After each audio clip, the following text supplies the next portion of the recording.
मालेगावातील नाऊघड motorcycle चोरीचे गुन्ह्यांचे तपास करीत असताना गुप्त बातमीदारामार्फत माहिती मिळाली की जायखेडा पोलीस ठाणे हद्दीतील वाडी पिसोळी गावात काही संशयित चोरीच्या मोटारसायकल विक्री करण्याच्या उद्देशाने येणार असल्याची खात्रीशीर बातमी मिळाली।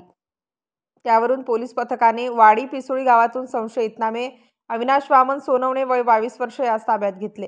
त्याचे कब्जात मिळून आलेल्या होंडा शाईन मोटारसायकलचे कागदपत्रांबाबत विचारपूस केली असता त्याने उडवाउडवीची उत्तरे दिली। त्यास विश्वासात घेऊन सखोल चौकशी केली असता त्याने व त्याचे साथीदार नामे आबा पंडित खैरनार वय 35 वर्ष, सतीश चंद्रभान सोनवणे वय 36 वर्ष व एक विधी संघर्षित ग्रस्त यांच्यासह मिळून सदरची मोटारसायकल जायखेडा गावातून चोरी केल्याची कबुली दिली। तीनही संशयितांकडे मोटारसायकल चोरीचे गुन्ह्यांचे समांतर तपासात अधिक चौकशी केली असता त्यांनी जायखेडा, मालेगाव शहर तसेच धुळे जिल्ह्यातील साक्री तालुक्यातील खेडोपाड्यांमधून एकूण 20 मोटारसायकली चोरी केल्याची कबुली दिली। आरोपींच्या कब्जातून चोरीच्या 20 मोटारसायकल व मोबाईल फोन असा एकूण 7,85,000 रुपये किमतीचा मुद्देमाल हस्तगत करण्यात आलेला आहे।